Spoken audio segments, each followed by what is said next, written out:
E aí, pessoal, tudo bem com vocês? Eu espero que sim. Hoje nós vamos fazer uma revisão de todo o nosso conteúdo que nós vimos dentro desse bimestre. E nós começamos lá atrás falando sobre a cultura e a sociedade na década de 1960 a 1980, falando sobre o termo cultura, né? Partindo desse termo, mas não para entender o que é a cultura, mas sim entender o que é os movimentos que começaram a surgir nesse período, contestando a cultura existente e que passaram a ser movimentos de contracultura, né? O que isso quer dizer, né? Cultura, como a gente sabe, né, é tudo aquilo que é criado pelo homem, material ou imaterialmente, né?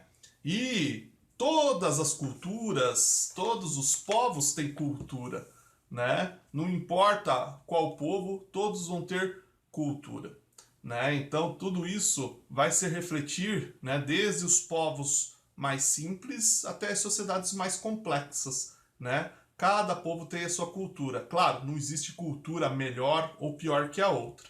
Mas, dentro desse contexto, muitos movimentos sociais começaram a surgir, principalmente nos Estados Unidos. Não foi só ali, é claro, né?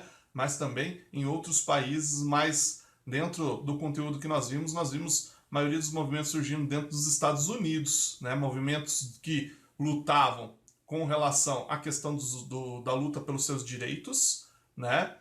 Contra as perspectivas que o país estava levando com relação às guerras no exterior, principalmente aí uns movimentos que surgiram contra a guerra do Vietnã, né, a participação dos Estados Unidos na guerra do Vietnã, né, a questão da relação entre o branco e o negro dentro da sociedade americana, né, que daí a gente vai ver aí a participação do Martin Luther King, né, representando aí esse movimento que vai lutar então em prol dos direitos do negro dentro da sociedade americana.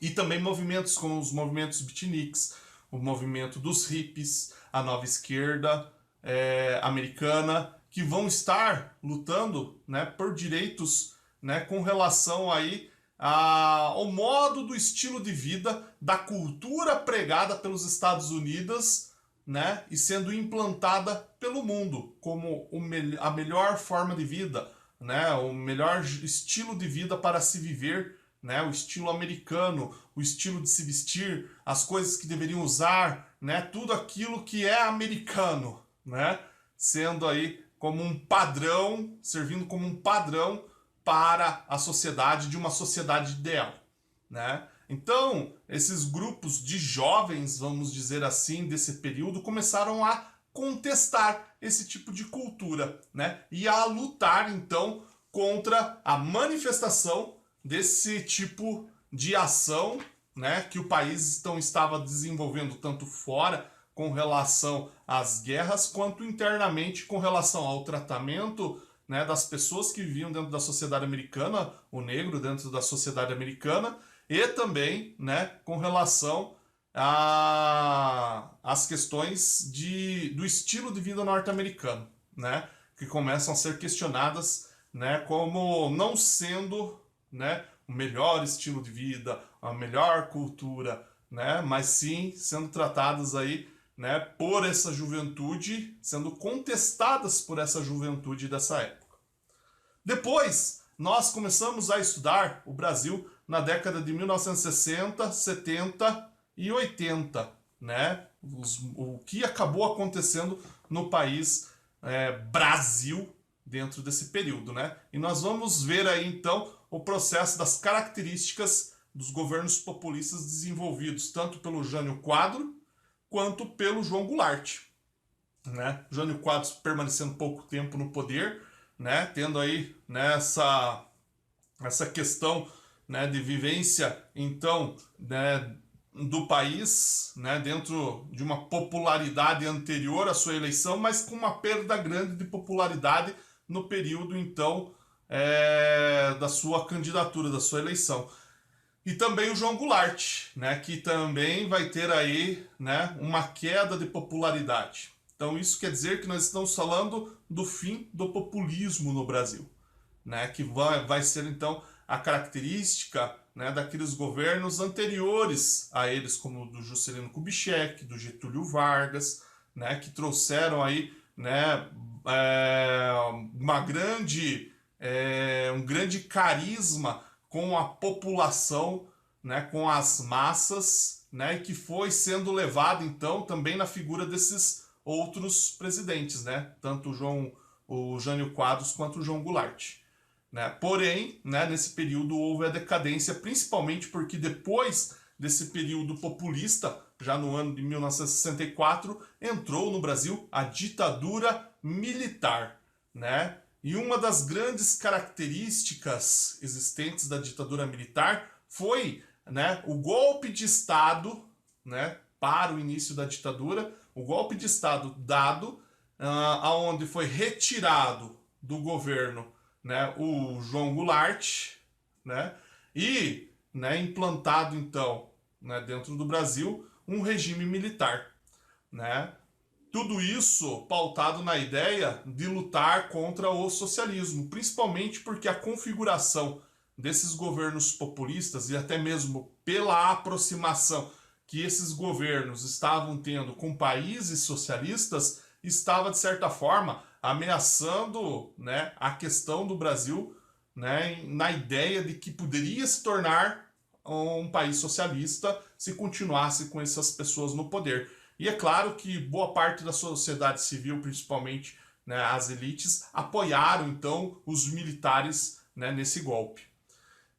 Aonde então a partir daí foi se implantado, né, uma ditadura militar no Brasil. Né? E aí nós vamos ver então vários governos militares regidos por militares, né? Desde o Marechal Humberto Castelo Branco, Arthur Costa e Silva, Emílio Garatos Médici, né, Ernesto Geisel e João Batista de Oliveira Figueiredo, né? Cada um desses governos, né, tem características marcantes com relação à ditadura militar, né, pelo fator aí dos primeiros governos, por exemplo, né, ter implantado os atos institucionais, né, os famosos AIs, o AI-1, o AI-2, o AI-3 e o AI-4, principalmente aí no governo do Marechal Humberto Castelo Branco, né, que vai ser um governo de 64 a 67, né, que vai ter então aí várias determinações, né, principalmente aí legitimando, né, a entrada da ditadura militar no Brasil, né, do regime militar. E, né, no governo do Arthur Costa e Silva, o AI-5, eu acho que é o mais famoso dos atos institucionais, né, esse que vai aumentar a questão da censura, né, e vai ter aí um aumento do rigor da ditadura militar com relação à suspensão dos direitos civis da população civil, né, e também, né, a questão de não apoio, né, claro, aos opositores, né, aonde esses opositores tiveram aí várias situações, né, dadas aí pela questão, né, onde muitos foram torturados, tal, e aqueles que foram expulsos do Brasil, né? Mas, né, eu acho que um período de forte repressão mesmo foi o período do Emílio Garatos Médici, né, que vai ser o período de 1969 a 1974, né, aonde ele vai fazer uma forte repressão então contra os inimigos do Brasil, né, esses que eram então considerados, né, pessoas perigosas, né, que iam contra o governo, né, os opositores do governo. Então, né, ele vai trabalhar muito para a repressão dessas questões, né, e fortemente, né, através de tortura, violência mesmo, né, sendo implantada. E também, né, vai ser um período de grande desenvolvimento do país, né, onde a gente vai ter aí, né, basicamente, né, o milagre econômico brasileiro, porém um grande endividamento do Brasil, né, apesar de ser um período onde o Brasil vai ter grandes obras, né, apresentadas de construção, né, da infraestrutura brasileira, vai ser um período onde o Brasil vai, né, cair numa dívida externa muito grande. E, né, a partir do ano de 74, de 1974, a partir do governo do Ernesto Geisel até o governo do João Batista de Oliveira Figueiredo, né, que vai ser de 79 a 85, nós vamos ter uma abertura gradual, da democracia brasileira. Ou seja, é um período que caminha para o fim da ditadura militar. Aonde, né, a gente vai ter então várias questões que vão estar sendo expostas ao público e que vai diminuir a popularidade, né, do governo militar, aonde vão começar a ser vistas, né, pela população que mais acompanha essas questões governamentais no período, né, as sujeiras, as coisas ruins que acontecem, né, dentro desse governo da ditadura militar. Né? Então esse processo começa a ser mais visto e, é claro, tem que se penalizar os culpados por crimes que vêm sendo cometidos então a pessoas da sociedade civil, né? E provocados por militares. Né? Então essas pessoas também então começam a pagar pelos seus crimes. Né? Mas no governo do João Batista Figueiredo, né? João Batista de Oliveira Figueiredo, nós vamos ter então, né, a continuidade da abertura gradual democrática e principalmente a questão da anistia, né? Ou seja, a volta, o retorno das pessoas que foram expulsas do Brasil.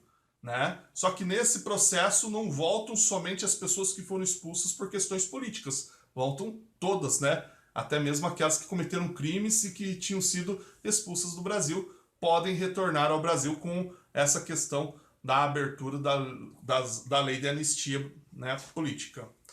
E, é claro, né, nós vamos estar começando a sofrer os efeitos negativos da dívida externa acumulada, né, com relação ao milagre econômico que existiu lá no período do Emílio Garatzzo Médici, né, onde começa a explodir no Brasil uma questão inflacionária gigantesca e as pessoas, né, começam a sentir no bolso, né, o problema, né, da crise econômica que se gerou com o milagre econômico, né? E isso então vai culminar, né, em diversas questões, onde, né, vai ser então negativa, né, essa questão das crises que começam a acontecer. E em 1985 nós vamos ter então o fim dos governos militares e o início então do processo de redemocratização do país. É claro que não ainda com eleições diretas, né? As eleições diretas vão ser só a partir de 1989, né? Ainda nesse período nós vamos ter eleições indiretas, mas vai ser um presidente civil, que nós vamos estar vendo no próximo bimestre. E é claro, né, gente, né, não podendo deixar de lado, né, certas questões que acabaram também acontecendo na região, na questão, né, da crise do socialismo com relação à Guerra Fria, né, aonde nós vamos ter o fim do socialismo, num processo gradual, né. Esse movimento vai começar basicamente com Mikhail Gorbachev, né, aonde ele vai ser nomeado secretário-geral do Partido Comunista, né, e vai gerar duas questões governamentais muito importantes, né, que vão começar aí a trabalhar com a questão de uma reestruturação econômica, vai ser chamada perestroika, e também de uma abertura política e de transparência das ações do governo, né, coisas que não existiam antes, né, e que vai ser chamado de glasnost, né, esse conjunto de medidas, né, que vão ser propostas então pelo Mikhail Gorbachev, né, com o objetivo de corrigir o socialismo dentro da União Soviética, né, de trabalhar com o socialismo mais aberto, né, e também, né, que possa gerar, de certa forma, um desenvolvimento da população. Os governos que tinham havido até o momento, né, de certa forma, não trabalharam em prol, né, da população, vamos dizer assim, né, mas sim em prol de uma política falha, né, segundo a visão do Mikhail Gorbachev. Então as características do governo dele vão ser, né, tentar evitar aí então o agravamento da crise econômica que já estava ocorrendo dentro da União Soviética. Um dos marcos muito importantes para se falar aí desse período então do final da Guerra Fria, né, nós podemos falar sobre a questão da queda do Muro de Berlim, né, e a reunificação da Alemanha.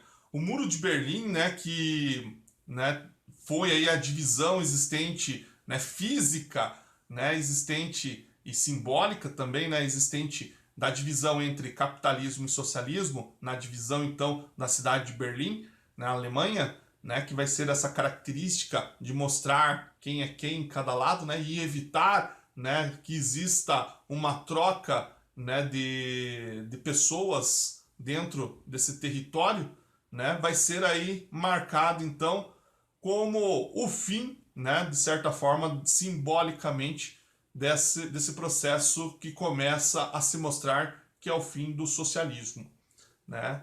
Então nós vamos ter aí mudanças que vão estar acontecendo, né, de revoltas, guerras, conflitos dentro da União Soviética, aonde o socialismo parece não responder mais todas as questões dos países que vivem atrelados aí, né, à questão, né, vinculados à União Soviética, né, e, né, dentro dessa questão a gente vai ver então uma reunificação da Alemanha que vai começar a partir de 1989 até o ano de 1991, que vai culminar então aí com a desestruturação total da União Soviética, né? Ou seja, o fim da União Soviética, né? E por fim, né, o fim do socialismo dentro de todas essas regiões, basicamente, né? Só a Rússia mesmo continuando aí como socialista, né? Então, pessoal, esses são os temas que nós acabamos estudando dentro desse bimestre, né? Onde nós vimos aí então todo esse processo aí, né, dentro da Guerra Fria, com movimentos acontecendo, né, mundialmente, né, e que repercutiram aí pelo mundo, inclusive no Brasil, né, onde nós tivemos também movimentos que começaram a lutar contra a questão, por exemplo, né, da ditadura militar, da forma política em que o país estava sendo regido, né? Nenhum momento, né, as pessoas deixaram de lutar pelos seus direitos, principalmente, né, em condições aonde o governo tira o direito das pessoas. Beleza? Pessoal, na descrição desse vídeo tem um formulário com um questionário para vocês estarem realizando então, né, a revisão de vocês, né? Então respondam esse questionário e, né, façam a anotação dessas questões depois para ficar com vocês também as respostas que vocês puseram para poder auxiliá-los aí no momento da realização da avaliação de vocês. Tá certo, pessoal? Então, muito obrigado e até a nossa próxima aula. Tchau!